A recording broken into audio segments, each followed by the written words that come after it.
আসসালামু আলাইকুম ওয়া রাহমাতুল্লাহি ওয়া বারাকাতুহু। আলহামদুলিল্লাহি রাব্বিল আলামিন ওয়াল আকিবাতু লিল মুত্তাকিন ওয়াসসালাতু ওয়াসসালামু আলা সাইয়্যিদিল আশরাফিল আমবিয়া ওয়াল মুরসালিন ওয়া আলা আলিহি ওয়া আসহাবিহি আজমাইন। আম্মা বা'দ, ফাকাদ ক্বালা আল্লাহু তাআলা ফি কালামিহিল মাজিদ ওয়া ফুরকানিহিল হামিদ। فأعوذ بالله من الشيطان الرجيم بسم الله الرحمن الرحيم وإذ قال موسى لقومه اذكروا نعمة الله عليكم إذ أنجاكم من آل فرعون يسومونكم سوء العذاب ويذبحون أبناءكم ويستحيون نساءكم وفي ذلكم بلاء من ربكم عظيم صدق الله العظيم وصدق رسوله النبي الكريم। সুপ্রিয় দর্শক শ্রোতা, দূরে ও কাছে, দেশে ও বিদেশে যে যেখান থেকে আজকের এই ভিডিওটা দেখছেন, সবাইকে সাদর আমন্ত্রণ, শুভেচ্ছা, সালাম।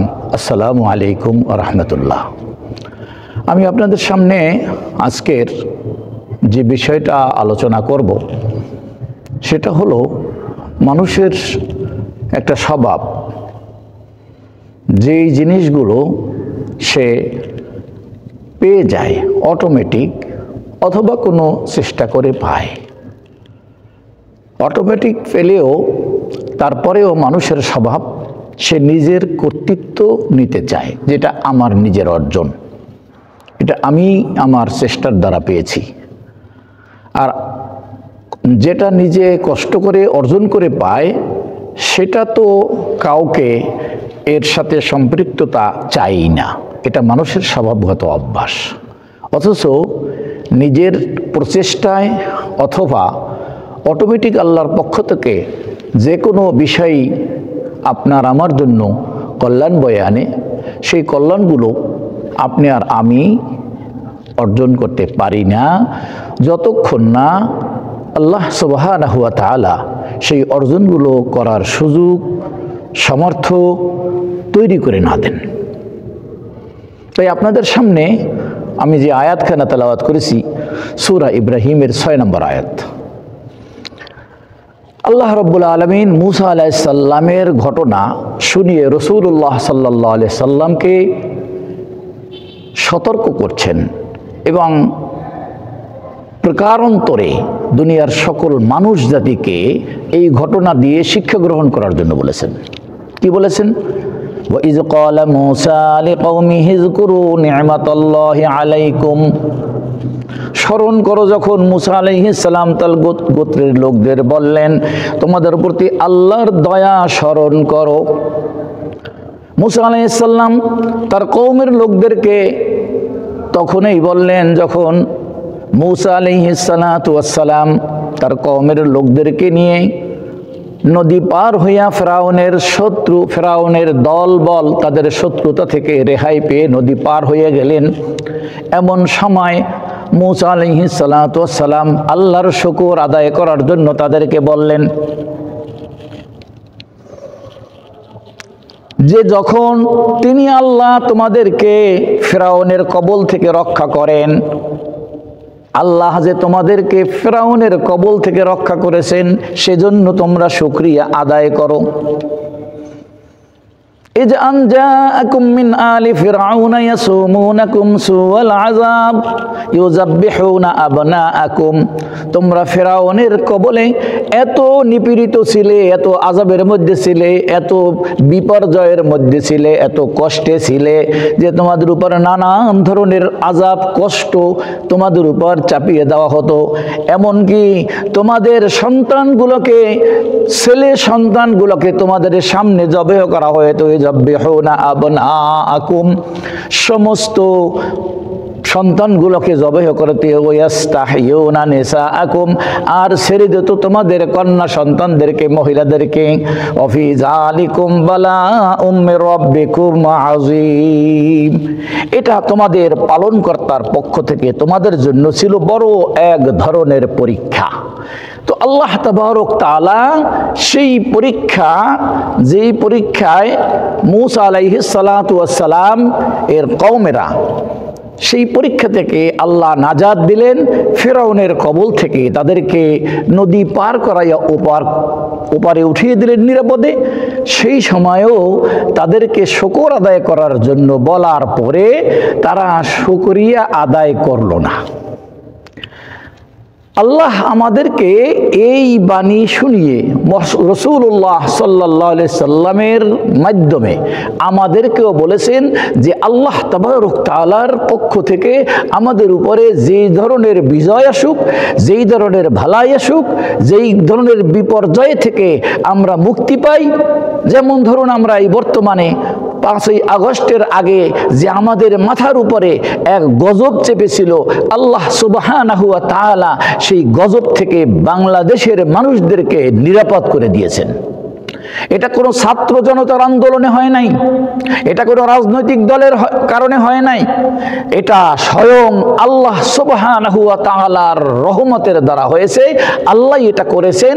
এই কথাটা বোঝার জন্য আল্লাহ তাবারক তাআলা মূসা আলাইহিস সালামের এই ঘটনা শুনাইয়া আমাদেরকে শিক্ষা দিয়েছেন। তারপর যদি আমরা তার শুকর না করি তবে কি হবে, সে বিষয়েও আল্লাহ তাবারক তাআলা কোরআনে কারিমে আয়াত নাযিল করে আমাদের জানিয়ে দিয়েছেন। মূসা আলাইহিস সালামের কওমের যে অবস্থা হয়েছিল, আমাদেরকেও আল্লাহ সেই কথা জানিয়ে দিয়েছেন। ওয়া ইয তাআযানা রাব্বুকুম লা ইন শাকারতুম লা আযীদান্নাকুম ওয়া লা ইন কাফারতুম ইন্না আযাবি লাশাদীদ। আল্লাহ তাবারক তাআলা বলেন, ও বান্দারা, তোমাদেরকে আমি আল্লাহর পক্ষ থেকে যেই সমস্ত নেয়ামত দিয়ে থাকি, দিচ্ছি, দেব, সমস্ত নেয়ামতের তোমরা শুকরিয়া আদায় করো। আদায় করলে তোমাদেরকে আমি লাযীদান্নাকুম, আরো তোমাদের জন্য এই শুকরের বিনিময়ে তোমাদের ওই নেয়ামতকে আরো বাড়াইয়া দেব। সুবহানাল্লাহি বিহামদি, সুবহানাল্লাহিল আযীম। আল্লাহর ঘোষণা, আল্লাহর ঘোষণা কখনো মিস হয় না। আল্লাহ নিজেই অন্য জায়গায় বলেছেন, ইন্নাল্লাহা লা ইউখলিফুল মিআদ, আমি এমন আল্লাহ, নিশ্চয়ই আমার কোন ওয়াদা আমি খেলাফ করি না। তো কাজেই আল্লাহ বলেছেন, লা ইন শাকারতুম লা আযীদান্নাকুম, যে শুকরিয়া যদি আদায় করো আমি আল্লাহ তোমাদেরকে বাড়িয়ে দেব। আজকের দেখেন আমাদের সমাজের মধ্যে বাংলাদেশে যেই 5ই আগস্টের বিজয়ের পরে এক এক দল এক একজনে নিজেদের কৃতিত্ব জাহির করার জন্য বলছে, আমরাই এটা করেছি, আমরাই এটা করেছি, আমরা পিছন থেকে এই করেছি, সেই করেছি। কেউ কিছু করতে পারেন নাই। 16 বছর যাবত আল্লাহ তাবারক তাআলা এই জান্তা আপনার আমার উপরে গজব, বাক স্বাধীনতা হরণ, ভোট দেওয়ার অধিকার হরণ, মানুষের সর্বপ্রকার স্বাধীনতা হরণ করে যেই সরকার নামক এক জান্তা আমাদের উপর চাপিয়ে রেখেছিলেন, আল্লাহর রহমতের দ্বারাই সেই জান্তাকে আল্লাহ সরিয়ে দিয়েছেন। তাই আল্লাহ একটা ছোট্ট থেকে ছোট্ট আমাদেরকে কচি কাঁচা স্কুল পড়ুয়া, প্রাইমারি থেকে শুরু করে স্কুল, কলেজ, শেষ পর্যন্ত ইউনিভার্সিটি, সর্বস্তরের জনগণকে আল্লাহ নামিয়ে দিয়েছেন। আর এখানে আল্লাহর রহমতের দ্বারা আমরা বিজয় পেয়েছি। আমাদের কর্তৃত্বে নয়, আল্লাহর রহমত যদি না থাকতো আমাদের এই ধরনের বিপদ মুক্ত হতে পারতাম না। তাই আল্লাহ বলছেন, লা ইন শাকারতুম লা আযীদান্নাকুম, তোমাদেরকে আমি আল্লাহ যা দিয়েছি তার থেকে তা পেয়ে তোমরা শুকরিয়া আদায় করো, আমি আল্লাহ তোমাদেরকে বেশি করে বাড়াইয়া দেব। ওয়ালা ইন কাফারতুম, আর যদি তোমরা এই নিয়ামত পাওয়ার পরে শুকরিয়া আদায় না করো, তোমরা নিজেরা নিজেরা দ্বন্দ্বে লিপ্ত হইয়া যাও, ক্ষমতার লোভে একে অপরকে দোষারোপ করিয়া যদি তোমরা এরকম বিতর্কে জড়াইয়া যাও, আপন যে ছিল তাকেও শত্রু ভাবো, এমন অবস্থা যদি তোমরা করো, ওয়ালা ইন কাফারতুম, শুকরিয়ার বাদ দিয়া তোমরা এরকম নিজেরা নিজেরা ঝগড়া ফাসাতে বেজাইয়া যাও, ওয়ালা ইন কাফারতুম, তাহা হইলে আল্লাহ বলেন ইন্না আযাবি লাশাদীদ, আল্লাহ কিন্তু কঠিন থেকে কঠিনতর আযাব দেওয়ার ক্ষমতা রাখে। সেই ক্ষমতা দুনিয়ায়ও রাখে, আখিরাতেও রাখে। এজন্য ভাইয়েরা, আল্লাহ তাবারক তাআলার কথা স্মরণ রাখতে হবে। কোন বিজয় আসার পরে আল্লাহ শিখানো যেই বিষয় রয়েছে বিজয় উদযাপন করার জন্য, আমাদের সমাজে সেটা প্রচলিত নাই। বিজয় উৎসব আমাদের সমাজে পালিত হয় সম্পূর্ণ শিরকি, বেদাতি, কুফরি, নাস্তিক্যবাদী বিভিন্ন অনুষ্ঠানে যে যারা আমরা বিজয় অনুষ্ঠান পালন করি, শহীদদেরকে স্মরণ করি, 1 মিনিট নীরবতা পালন করে। কেন? তারা দেশের জন্য জীবন দিয়ে কি অন্যায় করেছে? আপনার আমার বাবা মায়ের কবরের কাছে দাঁড়াই তো কেউ 1 মিনিট নীরবতা পালন করি না? তাদের কবরের কাছে দাঁড়াইয়া যেমন সূরা ফাতিহা পড়ি, সূরা ইখলাস পড়ি, দুরূদ শরীফ পড়ি, যদি শহীদদেরকে ভালোবেসে থাকি তাহলে আমাদের তার চাইতে আরো বেশি বেশি, যাদের শক্তের বিনিময়, যাদের জীবনের বিনিময় স্বাধীন বাংলা পেয়েছি, এরপরে স্বাধীন বাংলার 53 বছরে আমাদের নানান অধিকার থেকে আমাদেরকে বঞ্চিত হতে হয়েছে। সেই বঞ্চিত থেকে 5ই আগস্ট 2024-এ আমরা যে আবার নতুন করে স্বাধীন হয়েছি, এই স্বাধীনতা ধরে রাখতে হলে আল্লাহ তাবারক তাআলার শুকর আদায় করতে হবে। কেমনে? আল্লাহ সূরা নাসরের মধ্যে বলেছে, ইজা জাআ নাসরুল্লাহি ওয়াল ফাত, আল্লাহর সাহায্য যখন আসবে তখনই তোমরা বিজয়ী হতে পারবে, নইলে নয়। ইজা জাআ নাসরুল্লাহ, প্রথম হয়েছে আল্লাহর সাহায্য। আল্লাহ বলেছেন আমার সাহায্য যখন আসবে তখনই তোমরা বিজয়ী হতে পারবে। সুবহানাল্লাহ।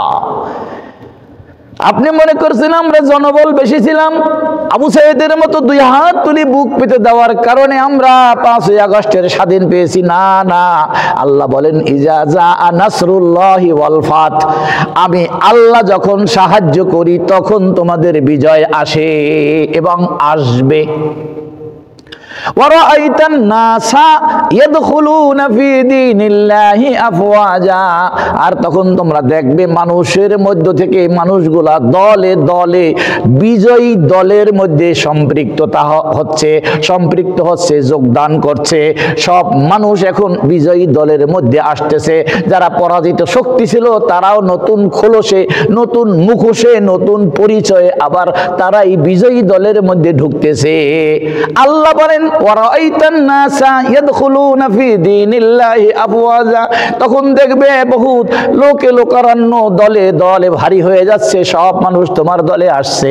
তুমি এইটা দেখা মনে কইরো না আমার দলে অনেক মানুষ আসছে, এখন তো আমি বিজয় হইয়া গেছি। কিন্তু না না, আল্লাহ বলছেন সাবধান। ওই যে আগেই বলছেন লা ইন শাকারতুম লা আযীদান্নাকুম, যদি শুকরিয়া আদায় করো বাড়াইয়া দেব, ওয়ালা ইন কাফারতুম ইন্না আযাবি লাশাদীদ, আর যদি শুকরিয়া আদায় না করো তাহলে তোমার জন্য কঠিন আযাব দুনিয়ায় রয়েছে, পরকালেও রয়েছে। তাই বলেছেন বিজয় উৎসব পালন করার জন্য তোমরা তখন কি করবা? ফাসাব্বিহ বিহামদি রাব্বিকা ওয়াস্তাগফিরহু, বেশি বেশি আল্লাহর তাসবিহ করবা, আল্লাহর জিকির করবা, আল্লাহর কোরআন পড়বা, আল্লাহর কোরআনের কথা বলবা, কোরআনের বলন্দ আওয়াজ সারা বিশ্বের মধ্যে ছড়াইয়া দিবা। আল্লাহ বলছেন ফাসাব্বিহ বিহামদি রাব্বিকা, আল্লাহর প্রশংসা বেশি বেশি করবা। আল্লাহর প্রশংসায় প্রশংসিত হয়ে সকল মানুষ সিজদায় অবনত হয়ে যাবা। আস্তাগফিরহু, আর এই কাজ করার জন্য যদি কোনো ভুল ভ্রান্তি হয়ে থাকে, এই ভুল ভ্রান্তির জন্য তোমরা আল্লাহর কাছে বেশি বেশি তওবা করবা। এটা হলো আল্লাহ রাব্বুল আলামিনের দরবারে নিয়ামত পাওয়ার পরে শুকরিয়া আদায়ের পন্থা, শুকরিয়া আদায়ের অবস্থা। যদি আমরা এই অবস্থার মধ্যে আমাদের শুকরকে ধরে রাখতে পারি, তাসবিহ তাহলিলের মাধ্যমে, ইস্তিগফারের মাধ্যমে আমাদের বিজয়কে ধরে রাখতে পারি, তাহলে পরবর্তী চূড়ান্ত বিজয় আমাদের জন্য আসবেই আসবেই আসবে, কোনো সন্দেহ নাই। আর যদি আমরা নিজেরা এই বিজয়কে, সাময়িক বিজয়কে চূড়ান্ত বিজয় মনে করে আমরা আনন্দে আত্মহারা হয়ে শিরক, বেদাত, কুফরির মতো কার্যকলাপ দ্বারা আমাদের সমাজে আমরা পরিচালিত হই, তাহলে বোঝা যাবে আল্লাহর সাহায্য আমাদের থেকে দূরে সরে যাবে। আর সেই কারণে আমাদের শুকর বন্ধ হয়ে গেল, আল্লাহর সাহায্য দূর হয়ে গেল। আর শুকর যদি আমাদের সাথে থাকে, তাসবিহ তাহলিল যদি আমাদের সাথে থাকে, আল্লাহর হামদ প্রশংসা যদি সাথে থাকে, নবীর প্রশংসা যদি সাথে থাকে, তাহলে আমাদের জন্য এই বিজয় যতটুকু বাকি আছে চূড়ান্ত বিজয় আল্লাহ দিয়ে দেবেন। আসুন আমরা সেই চূড়ান্ত বিজয়ের জন্য অপেক্ষা করি, ধৈর্য ধরি, শুকর আদায় করি, আল্লাহর তাসবিহাতে ব্যস্ত থাকি, আর বেশি বেশি করে ইস্তেগফার করি। আল্লাহ তাবারক তাআলা আমাদেরকে সহ দুনিয়ার সকল মুসলমানদেরকে তৌফিক দাও বিজয় অর্জন করার জন্য যতখানি ধৈর্য তা যেন ধরতে পারি, যেই রকম শুকরিয়া আদায় করা সেই রকম শুকরগুজার যেন আমরা হতে পারি, যেই রকম আল্লাহর প্রশংসা করা দরকার সেই রকম প্রশংসা যেন আমরা করতে পারি। আল্লাহ আমাদের সবাইকে সেই তৌফিক দান করুন, আমিন। আসসালামু আলাইকুম ওয়া রাহমাতুল্লাহি ওয়া বারাকাতুহু।